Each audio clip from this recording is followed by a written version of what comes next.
All right, so in this video, what we're going to do is create a flickering candle from scratch. This is a bit of a beginner tutorial, so don't expect anything too crazy like pyro for the flame, since that can bring a lot of added complexity and issues, especially when it comes to rendering. So we're going to see an easy way to create a candle, flame, all the lighting and materials. So let's go ahead and get started. So here is the end result, just a little kind of animation with our candles flickering, couple of different camera angles. And overall, it's a pretty easy project and something to do. And so if you're still pretty new to Cinema 4D, this isn't a bad place to start because the modeling, lighting materials, and even the animation are pretty simple. Now, before we dive in here exactly, I want to point out that, when you're beginning Cinema 4D, and even if you're not, it's important to use reference images when you're trying to recreate something or make something look realistic. So, if you Google lit candle, you'll see a bunch of different examples, anything from relatively simple to where there's a lot more kind of wax spilling over the edge here, and anything in between. Another thing I want to point out about a lot of these images is the subsurface scattering, or how much the light is kind of going through the wax. And you can see, depending on the candle and if there's others, the amount of that can vary. And so we have a little bit of wiggle room or kind of artistic freedom there. So let's go ahead and get started. All right, switch back to my perspective view here. Now, rather than starting with a perfectly empty scene, all I have is a plane with a wood material I grabbed from the asset browser. And same thing with the dome light. It has an HDRI in there as well from the asset browser. And you can see the name there, and you can find that if you were to search for it. To create the candle, we're going to start with a cylinder, and the dimensions do play a role here. So it's something we want to keep an eye on. And for the coordinates, I'm going to start by just raising this up 100 centimeters on the y-axis, so it's setting flat on the ground. And we can kind of move this, into position here. From here, what we're going to do is turn the radius down a little bit. And once again, really dependent on the type of candle, the shape of candle you want. I am going to increase the rotation segments. And if we turn on lines, we'll be able to see what that's doing. Just making this a little bit more round. And that's going to come in handy when we use the volume builder here towards the end. Something like that. And then I also want some cap segments to help me round out this section. So I will increase those to maybe something like 8. From there, what we can do is go ahead and make this editable, I should say, by hitting C on our keyboard or hitting the Make Editable button here. I'm then going to go into point mode, and I'm going to select the middle point here, something like that. Switch to my Move tool, switch to the Soft Selection tab, and I'm going to enable Soft Selection. Now we can choose the shape of our soft selection. I'm going to go with something a little bit round like dome, and we're going to lower the radius so that the color, the orange here, letting us know what parts of our mesh are going to be impacted, is somewhere, as close to the top as possible. You can see there's going to be a little bit of spill off, mainly because I don't have too many height segments, but that's fine. And so this looks pretty good. I can go ahead and move this down, and you can see how it's curving it out. And how far down we want to pull this is entirely up to you. Now what I'm going to do is go to edge mode, because I'm going to bevel that outside edge. Now that's looking pretty sharp. So I'll hit V on my keyboard, go to the select option, choose loop. We can now choose that outside loop. We're now going to bevel this. So I will right click, choose bevel, and just click and drag to start beveling that. And once again, how big or small we want this bevel to be, entirely up to you. So I'll increase the subdivisions, maybe to like 4. That looks pretty good. And now what we're going to do is just add a little bit of irregularity to the top shape. So I'm going to go back to my Move tool, and we're going to use Soft Selection a little bit more so we can kind of move this up or down as much as we like. I'm going to turn down the radius a little bit though, to maybe something like 14, 15, something like that. And then select just a few different areas of this. Doesn't have to be, anything too crazy, and we can pull it either up or down to kind of change the shape here. So that's looking pretty good. And now I'm done with soft selection, so I can go ahead and turn that off. And next, what we're going to do is add the little kind of streaks down the side where the wax is kind of spilled over.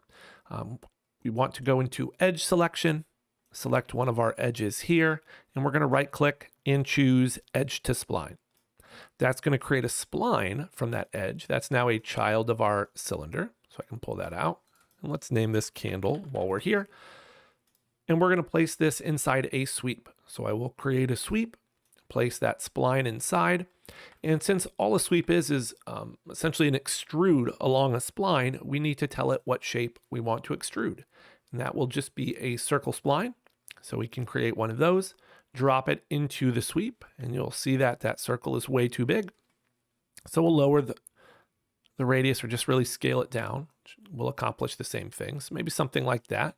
Ends up making it about 1.6 centimeters. And from there, we're going to round out the caps or beginning and end of our sweep by going to the caps tab and increasing the size to something like, I don't know, 5 or 6. At some point it stops, and we just want to make sure we hit that. And so that looks pretty good. Now, what we can do is go into the object tab, and you could turn down the end scale to make this look more like, a drop or the wax spilling over, since it'll be a little bit smaller up there. But instead of doing it with just the end scale property, I'm going to do it in the detail section here, because that's going to allow me to add even more detail. And what we'll see is if we bring down the end point here in our scale graph, that it's pretty much doing the same thing. But now what I can do is hold Control to add points and add some more detail. And if we're not seeing that detail, we want to look at our sweep and see if we have any segments, right? And essentially any height segments, and we don't. And that's because our spline here is using adaptive intermediate points. So it's only putting points where it needs them based on the angle. We want to switch this to natural, and you'll see how we get some points here and how we start to get a little bit more variation or irregularity to our shape. And we can turn this up a little bit more, maybe something like 40. And now we have something shaped like that. And it's based on the graph and points we've added in the detail section here. So I think that looks pretty good. Okay. Now what we can do is take this sweep and put it inside a cloner. So I'm going to make sure I have the sweep selected. I'm going to hold Alt or Option and then drop it into a cloner. Now that's not going to do quite what we want, because we don't want the mode to be set to grid in the object tab of our cloner. We're going to want to switch it to radial. Now radial allows us to specify a radius, but if I turn off the cloner for just a second, I'm in the top view. The sweep, it's actually not based at the origin here like I thought it was. So that's going to be a bit problematic. So what I'm going to do is center axis of our spline here. So I'll go Tools, Axis, Center Axis 2. And then what I'll do to center the axis of the sweep is to select the cylinder spline now and go Tools, Axis, Center, Parent 2. Okay, so that is looking pretty good. Everything is kind of positioned there. Now the cloner you'll see is all the way over here, and we really don't want that. So what I'm going to do is select the sweep and zero it out. Okay, so it's now centered there. We want it here. What we can do is take the cloner, make it a child of the candle, and center it on the x-axis, or zero it out, I should say, on the x-axis. The y is just the height. I'm not as concerned about that, but we can certainly go ahead and, try that. Turn the cloner back on. Now we can see that they're cloned around it, but they're still a little bit off. If we want to fix that, we can go to the object tab of our cloner and adjust the radius until this is kind of just sticking in there just a bit. We wanted to get super exact here. You could select the candle, open up your attribute manager, and you can see its width here, right? So it's 52 centimeters. And so if we're going to convert that to radius, we want it to be 26, since that's half of it. And it turns out we already got that. So that's great. I will move the cloner up on the y-axis, right? Something like this. And from here, what we can do is get the cloner out of the candle. We don't need it to be in there. And we're going to add a random effector to our drops here, our drips, to once again, just kind of mix them up a little bit. So cloner selected, come over here to our effectors, choose random. And that's going to randomize the position, which I don't necessarily mind, but I don't want it on the x-axis, so I'll zero that out, or the z-axis. I just want it on the y. And you can see how that's, kind of doing that. Some are a little bit higher, lower, and we can also do something similar with scale, where we can adjust the height to make these a little bit taller, a little bit shorter. And because this is centered, we should be able to do a little bit on the X and Z as well to make some of these larger or smaller. Although I'm not a big fan of that. So that one is probably getting negative scale applied to it. And because whatever values you use in your random effector can both be applied positively and negatively. So we're saying, move this up to 50 units on the positive y-axis or the negative y-axis 50 centimeters. And same with the scale. It can be scaled up, 1 or down to -1. And that can be adjusted in the effector tab in the minimum and maximum section. So you'll see as you raise the minimum, in this case, with my Y position, it's moving them up because it's only allowing them to move up randomly 50 centimeters and not down as much. So we can do that. We still want a little bit, perhaps, maybe something like that. That should also help a little bit with that scale. All right. And if worst comes to worst, I can always just use uniform scale to make them a little bit larger or smaller. Now, I wouldn't typically do this, but just to keep things simple here, because I don't want too many of these poking out, I'll just select the cloner and move it down. And if I wanted a little bit more control over these, what I would do is just right click on the cloner and make editable. And what that will do is leave me with the individual sweeps that the cloner was creating. And then we can come in here ourselves and move these up, down, scale them if necessary until we get exactly what we want. And normally, like I said, I would try to keep the cloner intact and just use more effectors to kind of do something like this. But as I'm trying to keep this as simple as possible, I don't mind kind of breaking that rule a little bit today. And so, yeah, they can be moved up however you would like. And that's pretty much it for our candle now. What we're going to do is combine all of this into a volume builder to help combine these so that our material sees one continuous object and the materials, specifically the subsurface scattering we're going to do, only sees one object here and not multiple pieces. Speaking of which, I still have my materials in here, so I will get rid of those. Great. Awesome.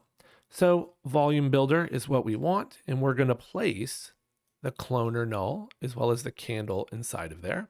I'm going to select the volume builder, and we want to lower the voxel size, kind of the resolution here, because we can see it's very blocky. So we can try going down to 1. And that doesn't actually look too bad. Maybe we can get away with, say, 0.5. So that looks pretty good. And if I want to smooth this out, I can just add an SDF smooth here. That's almost smoothing things out too much.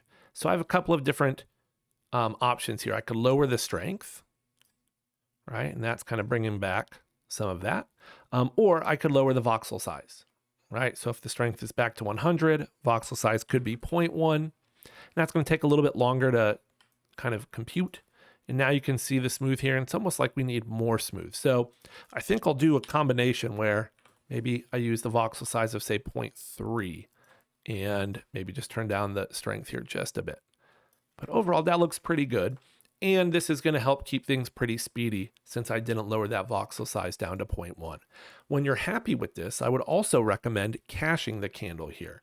So I can add a cache layer to the very top and then just turn on cache or hit cache, and it will save out that geometry. So Cinema 4D won't keep calculating it if I, animate something or go to render the animation. So that's it for the candle itself. Now what I'm going to do is create the wick, and that's just going to be a capsule, all right, that, we kind of place in the top view. Now, in the top view, you'll notice I see my capsule, but I don't really see my candle, and that's because Here with our lines, we don't see the candle because it's not geometry yet. It's only a volume object. So I need to put it in a volume mesher. So I'm going to make sure I have the volume builder selected, hold Alt or Option, create the volume mesher, and it will place it inside. And now we can see our candle here. So capsule is clearly way too big, but I at least want to kind of center it as best I can.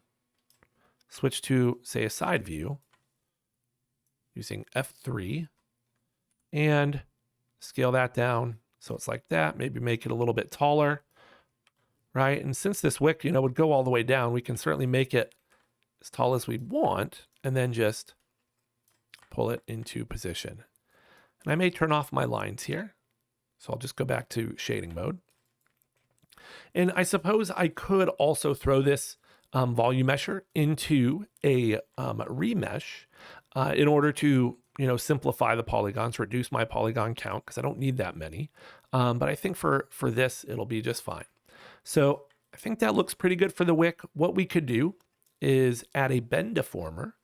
So I will create a bend deformer, which will allow us to just give it a little bit of shape. So I'm going to make the bend deformer a child of the capsule and fit it to the parent. Now, the capsule itself is pretty tall. I don't actually want it or need it to be that tall. So I will just shorten it up to kind of the height of the wick that's sticking above and just kind of move it there. And eventually what we'll do is want to use the strength here to bend this. And it looks like it's doing an okay job, but deformers require the geometry they're working on to have segments in order to bend. In our capsule, if I select and just solo it, doesn't really have too many segments, so there isn't a lot to actually bend there. So what we'll do in the capsule with it selected in the object tab is increase the height segments. And you'll see we need to go pretty high here, even higher than our slider will let us. So we can just use the arrows to do that. So that way we get enough segments to actually bend this smoothly. And that looks pretty good. Now we can move on to the candle flame as well as the animation. I'm gonna switch back to shading mode here. Now for the flame, what I'm gonna do is just use a sphere, though I suspect the disc could also work because it's flat, and we're gonna end up flattening this out quite a bit. So what I'll do is create that sphere, and I'm gonna use my side views here using my F keys to get to them, to scale this down, kind of place it, and then switch to, say, a front view to make sure it's exactly where I think it is, and it turns out it is.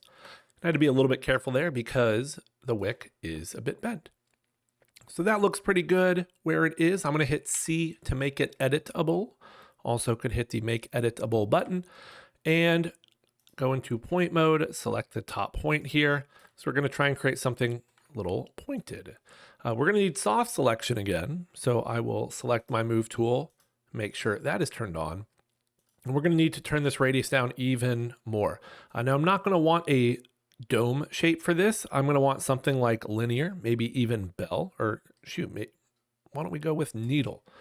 Can turn that up just a bit and pull this up to see what we get. Yeah, something like that looks pretty good to me for the beginning shape. Now, I do wish we had a few more segments kind of towards the top where things really got pulled out.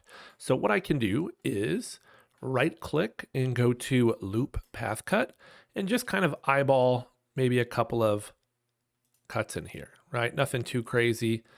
Yeah, that should be good. I think we may end up using a subdivision surface on this anyway. So that looks like it'll work just fine. But now, like I said, I do want to flatten this out. Still having it kind of fit with the wick, but yeah, that looks pretty good. And now what we can do is animate this. And we're going to kind of do two different ways of animation here. The first we're going to do is by creating a random effector and making it a child of our sphere. And we're going to use an effector as a deformer because that's really just all an effector is. And so to use it like a deformer, you need to make it a child of a piece of geometry. Go to the deformer tab of that effector, and then you can set the mode to point or polygon. We're going to go with actually, we can go with point here. You'll see it's very, very, well, not what we want. So we're going to turn down our values quite a bit. So I'm going to go with maybe like 3 centimeters on each one.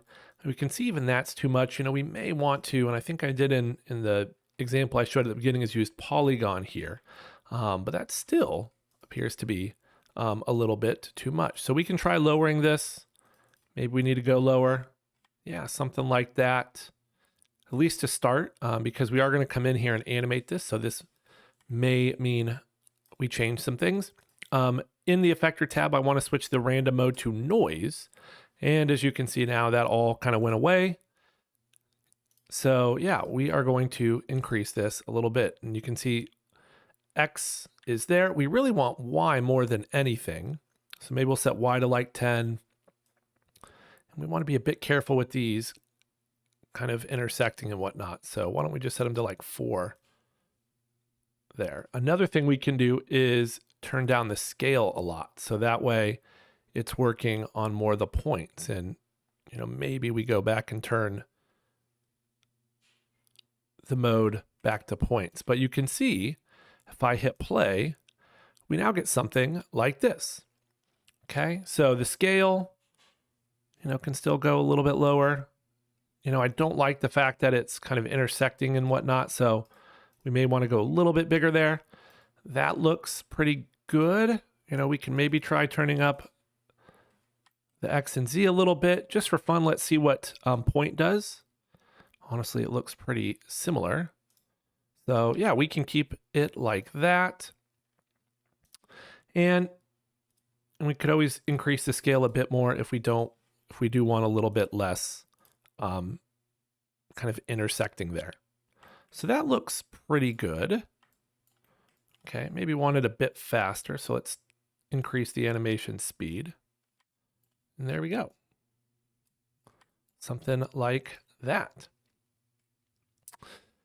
So that's the first part of the animation. And then the next part is going to be to use a vibrate tag. And there's a reason why we're using both of these. And we can see what the vibrate tag is going to look like on its own. But that's under animation tags. We're going to choose vibrate. What we're going to do is enable scale. And just to see what that's doing, we can turn off our random effector. And you can see that's just making it larger and smaller. And we're going to use this animation, the scale animation, to control the intensity of the light we're going to be using. So, you could almost get away with just that. And, with this, it's possible we could come in here and make some adjustments so that, maybe it isn't quite as crazy. So something like that, just lowering the strength of the effector, right? So it's not breaking quite as much there. And the breaking shouldn't matter a whole lot once we get the material on there. So I'm not terribly concerned with that, but that's also why a plane might have been a better choice, because we would probably get even less breaking with a plane. So let's say that's good. Okay, now we can move on to the lighting. And I mentioned already having a dome light in here. I do want to point out, though, that the intensity is quite low. It's not the default one. Instead, I've lowered it to something like 0.259. And so it's just a little bit of illumination, really for the, the candle, a little bit on the wood there, just to get it going. But what we're going to do is create an area light. Okay, so I'm going to create an area light. You can see it right there. We're going to want to change the shape of this area light to sphere, and we're going to place it above our candle. Okay, and once again, I'm going to use my right view to place it above, my front view, place it above, and then come in here and scale it down. And if my HDRI is bugging me, I can always just disable it by hiding my whole null or just the light itself from our viewport here. And so this area light's a bit too big. We can see its size here, so I can just scale it down, or I can change the values there. But I'm going to want it something like this and just right up above it. And if you're wondering if I would use a mesh light, the answer is no. I didn't like the results as much. Okay, with that. So we can see now, here's what we get. We're getting some nice light up above here. I wouldn't mind it maybe a little bit brighter to get some more light on the ground here. And if you want to see what that looks like, we can turn off the dome light. And so this is all we're getting from our candle here. Moving it up a little bit may help, but we may just want to increase the intensity just a bit in order to get more light underneath. And if intensity isn't working, you can always use the exposure value. So that, I think, looks pretty good, right? Nothing too crazy, not a whole lot of light from it, but just enough. And so now that I turn my dome light back on, we can see it maybe is even too much. So we'll go with something like that. For the color, you can set it to whatever you want. This isn't going to be something we're animating, though you absolutely could. All right, so we'll do a warm. There we go, something like that. And let's see, I'll hide the plane, or show the plane, I should say, in my perspective view. Another thing we're going to want to do with this light is, if you look at it, we might see a light or a shadow from this light up above here. And so that's not going to be something we want. And what we can do is exclude part of our flame, or exclude the flame here from the light. So you can go into the project tab of the light. The mode is already set to exclude. We can drag in our sphere or flame, and notice how it just about gets it away. We could probably also drag in the capsule or our wick in here as well. And that's why it's important to name things, so you can tell exactly what is what. And actually, now that I'm looking at this, I think our flame is a little bit too small. And, you know, once again, this is where reference is important, because I was looking at it off the side, outside of my recording area on my other monitor, and I noticed it, it's a bit too small. So that looks good. There we go. And you may notice everything's a little bit dark because our light here is trying to show us what it's going to do when rendered, but it doesn't do a great job. So I'm going to turn that off. And in the preview option of our light, we can just uncheck illumination. And there we go. So we have that. Now what we're going to do is work on the animation of the intensity of our light here. Okay. And like I said, we're going to tie it to the scale of our flame, so that as the scale of the flame changes, okay, because that's what our vibrate tag is doing, changing the scale there, it will change the intensity of the light. And so we're going to do this very easily using a built-in expression. I'm going to choose the X scale, just the X scale here. It doesn't really matter which one, but just for the just going with X, I'm going to right click. I'm going to go with expressions, and I know this is a little bit cut off, but you're going to want to go with set driver. And so what we've just said is the X scale here is going to control or drive another property of our choosing, and that property is going to be in our light in the object tab, and we'll actually set it to the exposure value here. So I will right click on it, go to expressions, and choose set driven. Now you have two options for set driven. Absolute, which means this the scale value of our flame will be the exact value it uses for the exposure value. Might not actually be a terrible idea.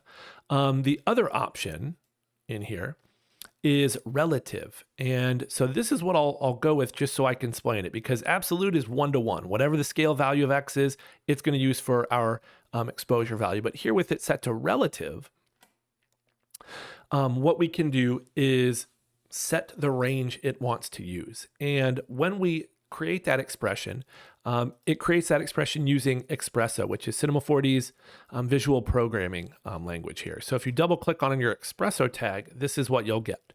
And so we have our object on the left here, our flame. In the property on the right that it's outputting is our scale for our X position.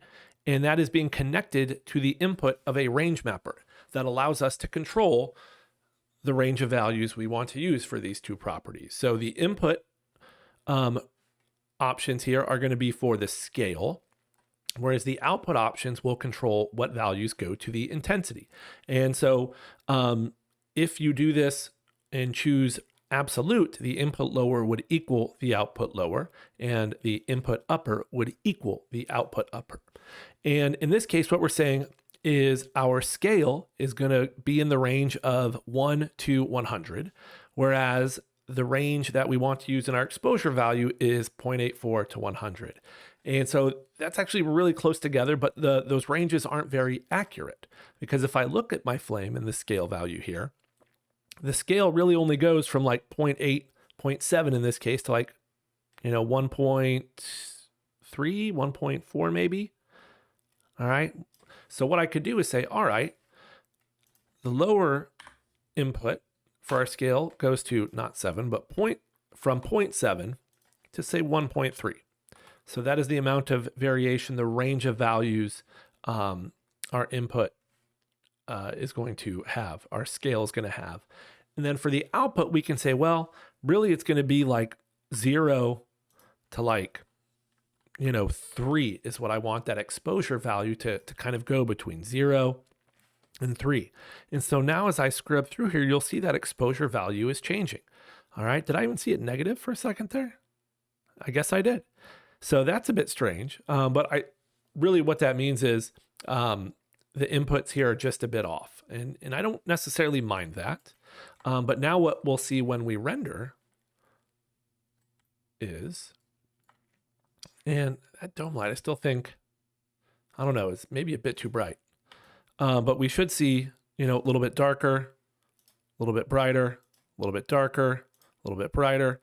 And we'll do a couple other things to, help with the overall scene here. Because I do think the dome light is maybe too bright at this point, even though I copied this over from my other scene. Okay, it's possible that this light, our flame, needs to be a bit brighter.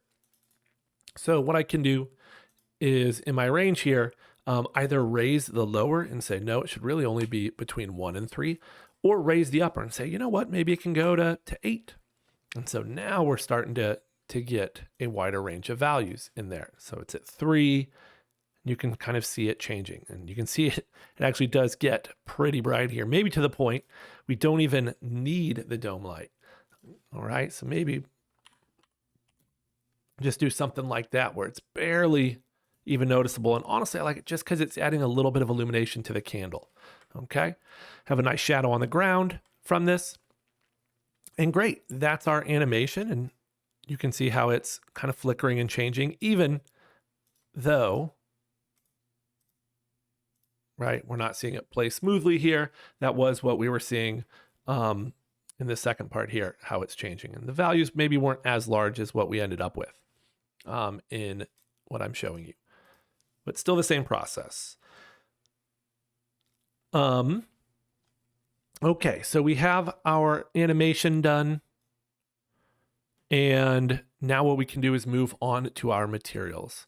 We can start with the easy material first, the wick. I'm gonna select that, go into base properties, turn off the weight for our base color, turn off the weight for our reflection. I mean, I guess we could keep the weight here and just set the color to, almost black, like 1%. That way it does get some illumination, but we do want this to be pretty dark. And so we'll apply that to the wick. All right, pretty easy. For the flame, what we're gonna do is create a new material, name it flame. And I'm going to double click on that to open our node editor. Drag that down here. I can turn off this extra attribute manager since I have this one. And let's make sure this is applied to our flame. And we're going to use a ramp. So I'll hit the plus sign to load in a node. I'll choose ramp, which is essentially a gradient here. And I'm going to connect this to the base color. Actually, it would help if I actually connected that, and into emission color. So now I'm using this ramp to control both of those two things. And thankfully, we have some ramp presets. So if you have the ramp selected and you hit load preset, you should get this window here. I'm going to start with flame 1, but I'm going to make some changes here. So I'll double click on it. We can see that. And even though we've connected this to emission color, we're still not getting emission yet because we haven't given the emission any weight. So while we're in here, we can set the reflection weight to 0 because we don't want that on our flame. And then we can find emission and set the weight to 2. And so that's going to give it some emission. And if we need to change the color or change the weight, we can if we want to at any point. So now when I render this, you can see we have our ramp on there. And if we want to move around the colors a little bit, we absolutely can, because I don't want that black color. So I will select that and delete it. And even this looks pretty good, but I may want to move things in a little bit to try and get some more that color. There we go, a little bit of the red. Looking at a lot of reference though, I noticed the very bottom of a candle flame was often blue. So I'm going to take the red value and just set it to blue. And once again, if you're trying to achieve something a little bit different, by all means, use different colors.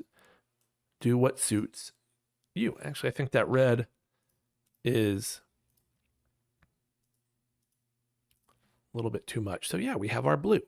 And now if we hit play, you can see our flame, how it's changing, how it's animating. Now, we could also link the scale of our flame here to the emission weight, okay, the exact same way to control how much emission this has.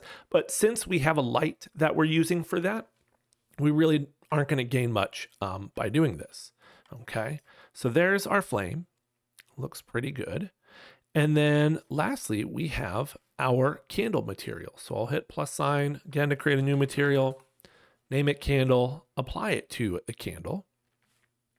And somehow our candle changed. I thought this was the material that was applied to things by default if they didn't have a material. And we can set it to whatever color we want. So I'm going to set the base color to maybe something like a pink, purple actually. All right, something different than our flame, different than our light, at least for this part, just so we can see the color a little bit easier. Okay, I'm going to right click and copy this color because I'm going to come down here to my subsurface property and paste that color. All right, now this is where we can control how light kind of illuminates into our geometry. We need to give this a weight. And you can see that happening right away, even though the scale is set to 1 here. So the scale is based on your object size.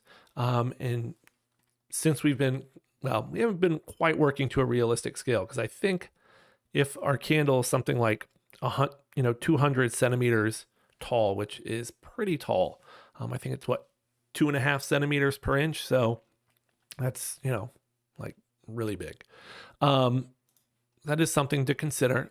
We should be okay though, because what we can do is increase the scale value. And as we do, you'll see the more and more of the candle illuminate. So if I do 10, 40, however much I want. I think somewhere maybe around like 15 is good. It's probably a bit more than I used in the example, but I do really like the look of that. I would also recommend, when you are experimenting with subsurface scattering in particular, to occasionally work with bucket mode, because what you see in bucket mode is going to be closer to the end result, since the IPR is more of a preview. In this case, it turns out to be pretty close, which I'm happy to see. I also find it interesting with bucket mode just how much darker kind of the inside is than the edge here, but that's because this is thinner up here. Could also just be the placement of our light, right? Don't forget that it's ignoring it, so we could almost get away with, moving the light a little bit further down.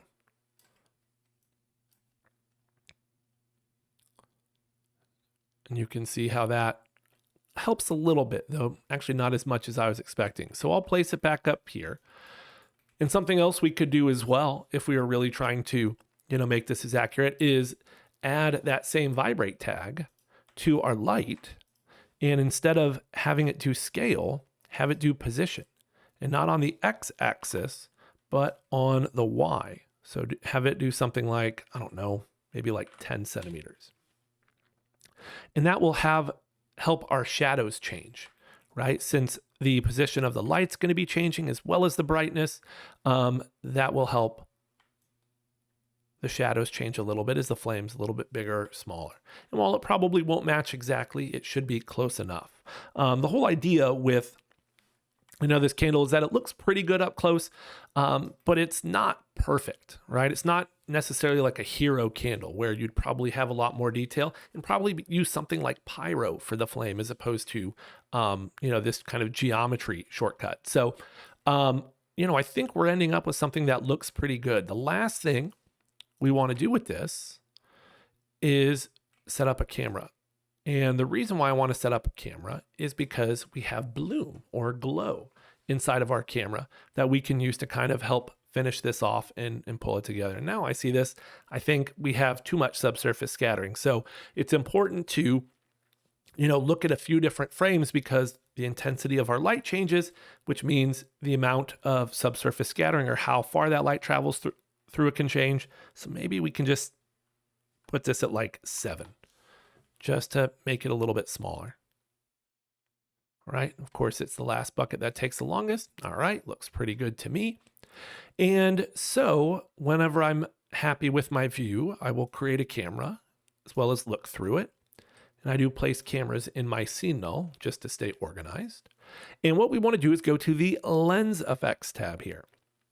So we're going to be using bloom. So we want to set that to override so we can use the specific settings we are working with here. The first thing we're going to want to do is adjust the threshold because that's going to determine how bright something is before it gets this glow applied. And notice that it's the candle, right? Because that candle is receiving the light, whereas our flame isn't. One way we could get around that would be to use higher emission values, right, for the weight. So if I come in here and set this to say 10, okay, it's going to take a second for it to glow, but now notice now how there's, more glow on this. And I've done a whole video about how to make glow, make the colors look a little bit better on this by using something like a color correct. I won't get into it too much here, but why don't I think that should be good enough. We can come back in here, could adjust maybe the threshold a little bit more, because another thing we have is amount. So if I can turn up the threshold high enough to get just the candle flame to glow, then I can control the intensity and raise that up, right, to something like this. And so this is still a bit strange because I have a lot of the top part of the flame glowing and the top part of the candle glowing. So, not exactly ideal. If nothing else, I would want this to kind of come together and glow is 1. But what we could try is coming in here to our emission property, maybe just bumping it up a bit more. And we're going to start to lose that color. That's to be expected. Okay, but now it's just that part glowing. And once again, kind of a give and take here with our threshold. We turn that down. You can see more. Turn this, we get less. So that looks pretty good, at least on this frame. Once again, keeping in mind that this is going to look a little bit different on every frame. And so something like this, looks pretty good. Still wish I had maybe a bit more color. I would absolutely just use a color correct node into my emission color and work with the gamma to bring the colors back there, or just do it in post.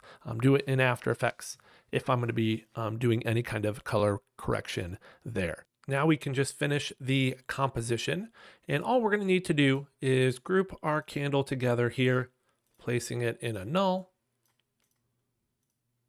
Okay, and that will allow me, and I'll stop my renderer here to copy this. Maybe something like right here, maybe another one right there. I can check what this looks like in a top view. All right, not too bad. Where you want these positioned, how many you want is entirely up to you. But yeah, that looks pretty good. Okay, now if we want to make each flame look a little bit different, all we need to do is come in here into our flame and the random. Actually, not the random, the vibrate tag, and just change the seed. And you can see, once I do that, it will change that one to look a little different. Okay, now it would be nice if we could also just change the seed of our random effector, but due to the mode we're using, we can't do that. But what you could do is change these values a little bit. So maybe instead of, positive 10, we didn't affect the minus or plus. We could just set that to negative. And you can see how that is just changing things around a little bit using negative instead of positive. So we could do that, although maybe we save the Y for this one. We come over here to the next candle and kind of do the same thing. For the flame and the vibrate tag, choose a different seed value That should help a little bit. And then if you want to go into the random, and maybe we just make this negative, you can see we get something there. And so the last thing we'll go through is setting up depth of field. Since I think it makes a nice touch here, you can see what those additional lights do. And if we think this is too bright, you can obviously just go into those lights or even the expression tags to change the brightness of them. But in our camera, we're going to go to the optical tab. We're going to check on bokeh.